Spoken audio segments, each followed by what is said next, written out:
तो Bruce Lee ने कहा था कि मैं वेट ट्रेनिंग भी करता हूँ और जो मैंने मसल जो डेवलप करी है यह वेट ट्रेनिंग के माध्यम से ही करी है। तो वेट ट्रेनिंग में क्या था कि जो बैक की जो मसल्स है उसके लिए वह कुछ एक्सरसाइज करते थे, जैसे कि केटलबेल रो और डेडलिफ्ट और hyper extension on the back machine. इससे प्रभाव यह था कि हैमस्ट्रिंग की जो मसल्स है, ग्लूट्स है और स्पाइनल इरेक्ट पर जो लोड पड़ता है वह काफ़ी अच्छा खासा पड़ता था।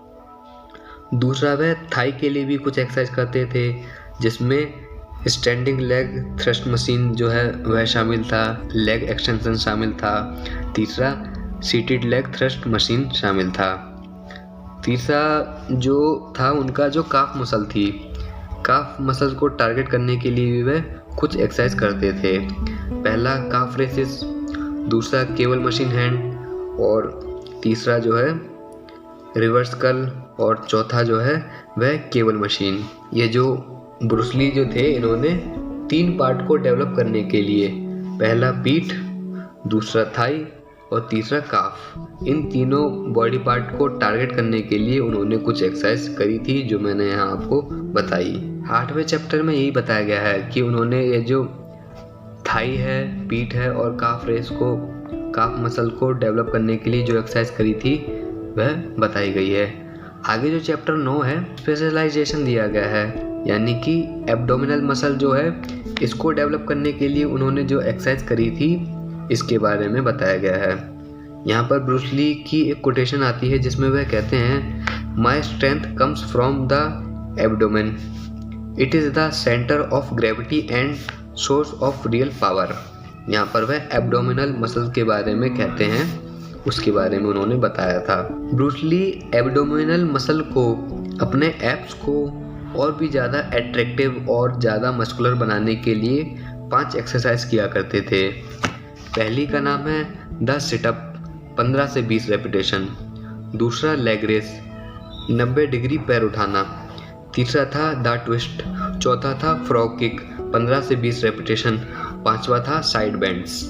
यह 5 एक्सरसाइज थी जिसको वह एब्डोमिनल मसल के लिए किया करते थे। इसके अलावा कुछ एक्सरसाइज और भी थी जिसमें बताया गया है कि स्टमक एक्सरसाइज थी। स्टमक एक्सरसाइज के लिए वह कुछ किया करते थे, जैसे वेस्ट ट्विस्ट, 70 रेपिटेशन 4 सेट लगाया करते थे। दूसरा सिटअप ट्विस्ट, 20 रेपिटेशन 4 सेट लगाया करते थे। तीसरा था लेग रेस, 20 रेपिटेशन 4 सेट। चौथा था लीनिंग ट्विस्ट, जिसमें 50 रेपिटेशन किया करते थे और 4 सेट लगाते थे। इस अध्याय में एब्डोमिनल मसल के बारे में बताया और जो वह व्यायाम करते थे उसके बारे में बताया। तो जब से मैंने सीरीज शुरू करी है तब से लेकर के अब तक कितने सारे वर्कआउट रूटीन जो थे वह ब्रूस ली अपनाया करते थे और हर बॉडी पार्ट के लिए वह अलग अलग एक्सरसाइज करते थे। इसके अलावा भी वह कोई और जो ट्रेनिंग मशीन जो आती थी उसका भी वह यूज़ करके देखते थे कि इसका क्या क्या फ़ायदा है। चैप्टर आता है 10, जिसमें फोर आर्म्स के बारे में बताया गया है कि जो ब्रूस ली जो थे वह फोर आर्म्स के लिए कौन सी एक्सरसाइज किया करते थे।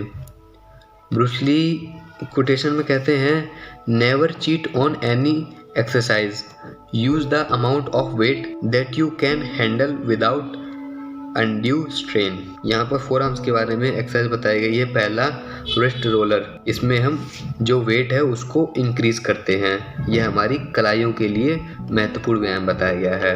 दूसरा व्यायाम जो है वह फिंगर टिप पुशअप, स्टार्टिंग में सारी फिंगर यूज करो, यह निर्देश बताया गया है। इंडेक्स फिंगर और थंब से भी एक्सरसाइज किया करते थे।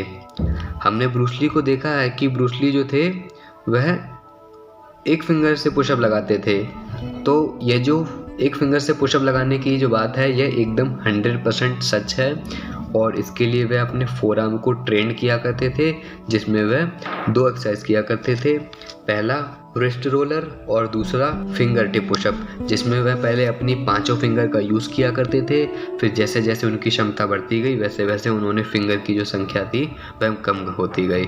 जैसे कि मैं फिंगर पुशअप लगाता हूँ, यह मैंने ब्रूस ली से प्रभावित होकर और जो एडवर्ड एस्टन नाम का जो व्यक्ति था शक्तिशाली, उस पुस्तक को जब मैंने पढ़ा था तो फिर वहाँ पर भी मैंने यह एक्सरसाइज देखी थी। तो ब्रूस ली भी अपनी फिंगर को शक्तिशाली बनाने के लिए फिंगर पुशअप किया करते थे।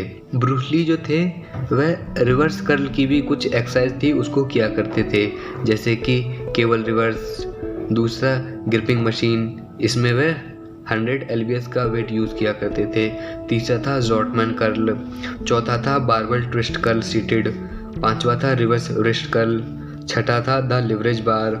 सातवां था lifting wait with different finger. अब ये जो सातवीं एक्सरसाइज है ये हमको थोड़ा समझ में आती है, जिसमें हम अपनी हाथों की अलग अलग उंगलियों से अलग अलग वेट उठाते थे।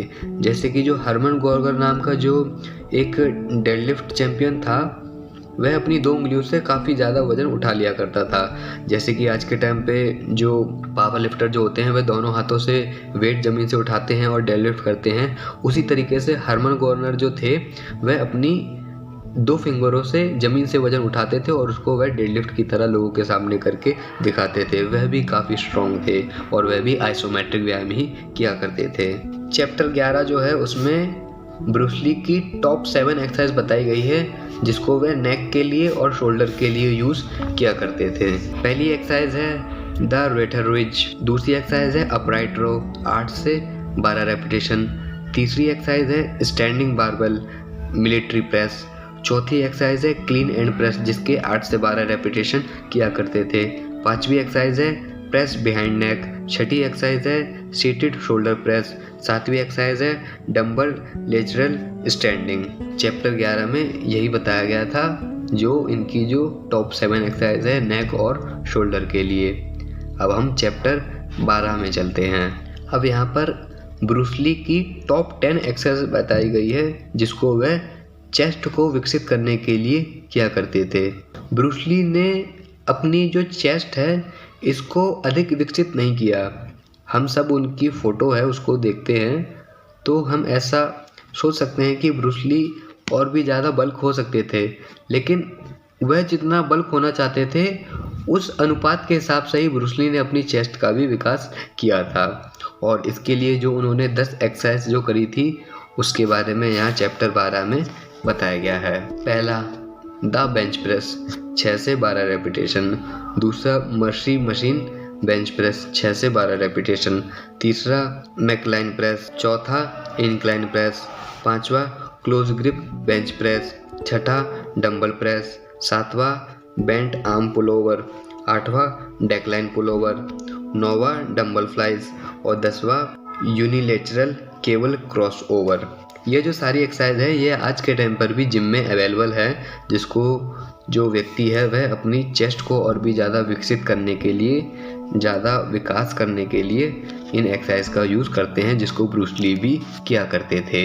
अब चैप्टर जो 13 है उसमें टॉप 11 एक्सरसाइज बताई गई हैं अपर बैक के लिए। पहली एक्सरसाइज रोइंग मोशन। दूसरी exercise one arm low pulley row. तीसरी exercise one arm dumbbell row. चौथी एक्सरसाइज पंचिंग विद वेट्स। पांचवी exercise behind neck pull down. छठी एक्सरसाइज चिनअप्स।